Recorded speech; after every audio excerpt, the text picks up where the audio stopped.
In today's episode, we talk about what trades we are considering making with the 108, who we think we are going to be drafting here, as well as how this pick could appreciate in value after that NFL draft. So make sure to stick around to dominate your Dynasty Superflex fantasy football leagues. Welcome into the Dino Construction Podcast. I'm your host, Justin, joined as always by David and JP. Today, we continue our Framing a Rookie Draft series where we break down what types of picks and trades we are considering making at every pick in this super exciting 2024 rookie draft. So, a little bit of context. So far, we have taken the basically consensus top 7 picks, the big 3 QBs, the big 3 wide receivers, and of course, Brock Bowers, superstar tight end up to this point. I've been waiting a while to back you into a corner like this, David. Who are we looking at taking here? Yeah, you keep reaching for this gotcha moment or something. It seems like I feel like I've been pretty consistent and pretty fair at ignoring my bias and letting the process play out. The only person you're really considering here, assuming draft capital falls late, is JJ McCarthy. Probably gonna be a top 10 quarterback. It's super flex. We don't need to overthink it. I mean, as a Michigan native, I will take every single chance that I have to poke fun at, or tease an Ohio State fan shamelessly. But I do have to admit, you are pretty fair about this, but won't stop me from giving you crap for the next 17 years. Wouldn't expect it to. So I think Brian Thomas Jr. could creep into this range. Maybe he goes to the Bills or Chiefs. Maybe the receiver that actually does go to the Bills or Chiefs. I mean, maybe it's him.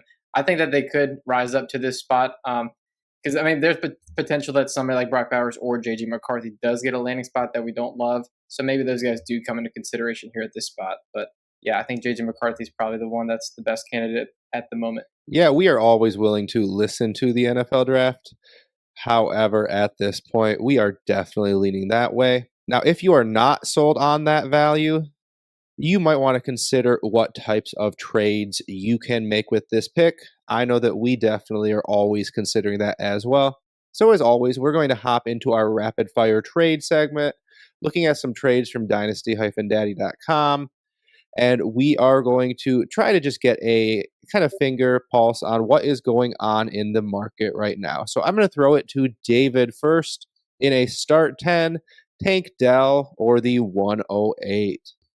I think I'm going to keep the pick just so I can keep the flexibility. I think there's plenty of receivers in that range that you can get this deal done for if that's where you need to go back to. So I'll stick with the pick for now. Yeah, with the Stephon Diggs trade, I think I probably would be sticking with the pick today too.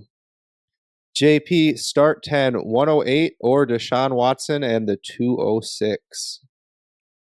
I'm going to stick with the 108 here. I think if it is J.J. McCarthy, I'm going to much prefer him over Deshaun Watson at this point. Deshaun Watson, I don't think he has the upside to creep back into the top 6 or 7 quarterbacks. I think that McCarthy at least has that shot to do that.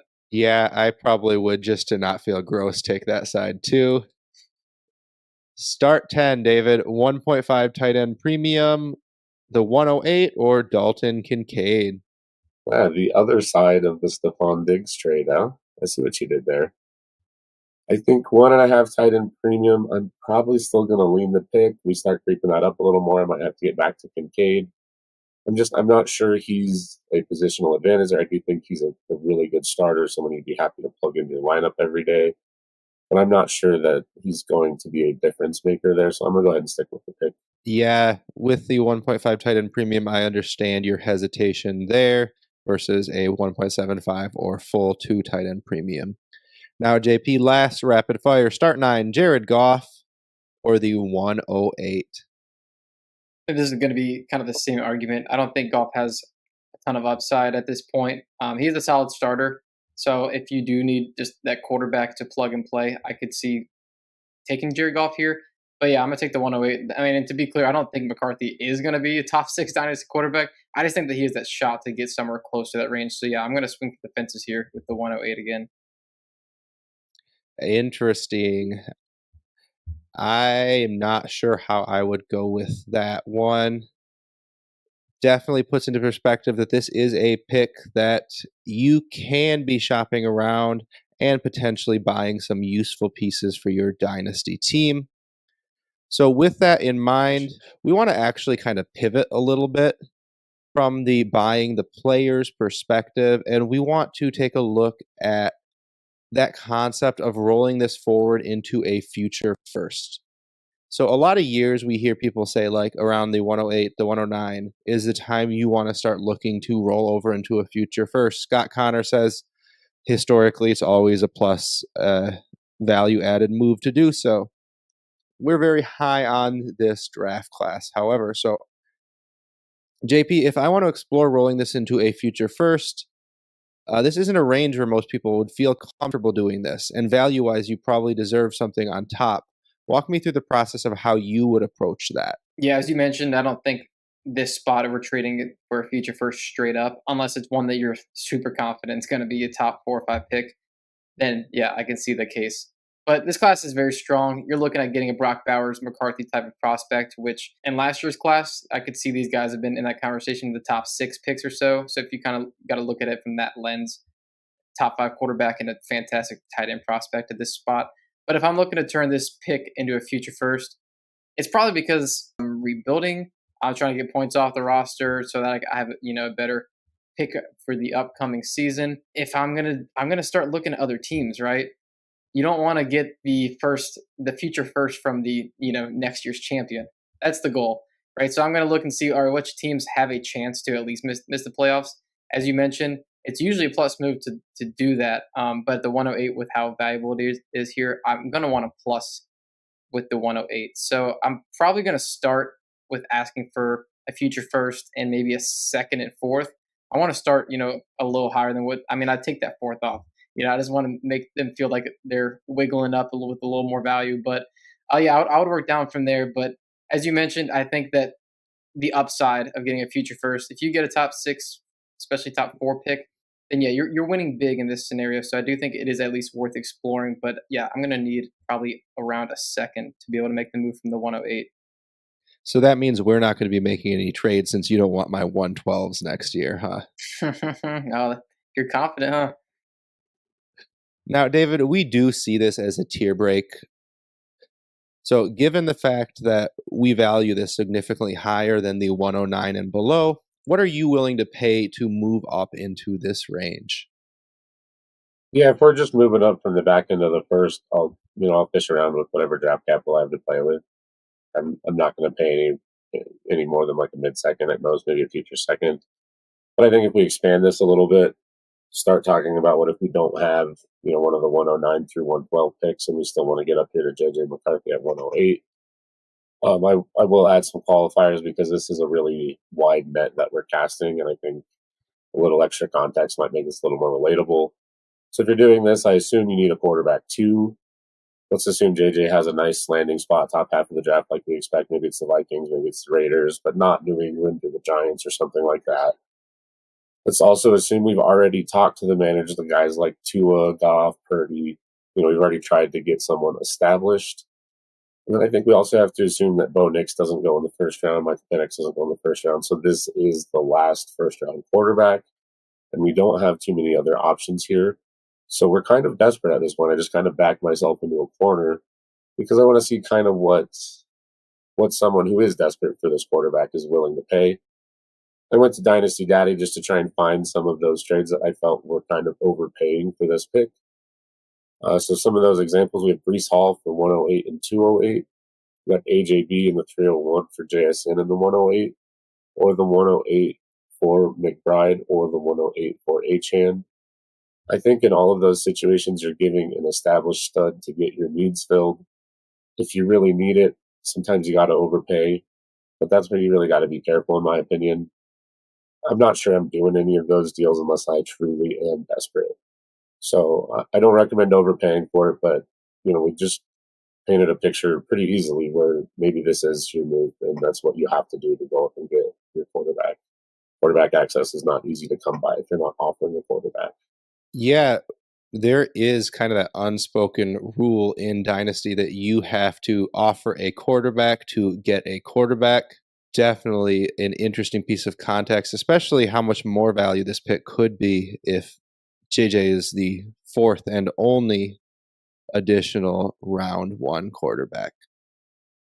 So, with all that being said, sometimes we're unable to make that deal that we want to make, and we end up having to make a draft pick here. I'm going to go ahead and throw it to David because no matter how reasonable you might actually be, it just brings me joy, and I need something that brings me joy. Who do you think that we are looking to draft here at the 108? Well, if you haven't figured it out by now, we might as well just title this episode the JJ McCarthy episode. I think, look, I'll make an easy case, and then I want to point something out too that I don't know that gets mentioned enough. The easy case, he's probably a top 10 pick. He's a quarterback, and this is super flex. Most top 10 picks at quarterback are worth more than the 108 in most drafts. So the value's there. His biggest knock is typically that his team carried him. He had a great defense. He had a great run game, great coaching. He wasn't asked to win the game very often.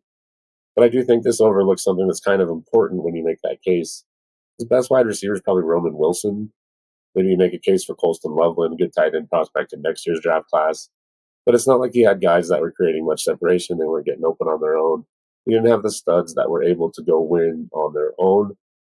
So when they did need a play in the passing game, they kind of asked JJ to make it. And he was the one who had to take the team on his back in those situations. Now, this is a very small sample size, and that's pretty important when you're trying to project players. But I think you've seen what you need to see to say, I think my coaches can bring that consistency out of him, and I think when he needs to do it, he can. So I understand the upside case of JJ McCarthy here. I definitely think that with the way the board has shaken out, that McCarthy is the obvious pick here. Any of the players drafted before with Bowers or Dunze, if they're here at the 108, I definitely advocate taking for them here for sure. But yeah, with JJ McCarthy, like David said, if you have a top 10 drafted quarterback, top 5, which there's been rumors, the 108, that's a home run pick, most of the time. And the Kenny Pickett draft class, they would have been dying to have JJ McCarthy in that class, man. But yeah, you got to take the upside of a quarterback in a super flex league. I mean, if they have a strong season, his value is just gonna go way up, and you can sell him for a haul, or you just have a new QB2. You could sell your older one if you have a guy like Matt Stafford, somebody that's aging. Yeah, I definitely think that he is going to be the pick over a guy like Brian Thomas Jr., any of the other wide receivers, Ladd McConkey, if he does get that top 5, top 10 draft capital, especially if he goes to the Vikings. I think that he's going to go even higher than this, honestly. I am going to make this just our second, potentially third, depending on if we were a consensus on Rome Odunze, I guess maybe we were, pick in this draft. So usually we want to argue, we want to consider all the options, but this one is pretty much a no-brainer at this point. Wait till next week. JP and I had it out for about 45 minutes in our sleeper chat earlier today about the 110 pick. And I still got my way. Fortunately, the 108 comes into frame rather easily here with JJ McCarthy sitting square in the middle of it. Thank you for joining us for another episode of Dino Construction. Please like and subscribe wherever you view. We hope you found this episode as useful for you as it was for us, and from all of us here at Dino Construction, until next time.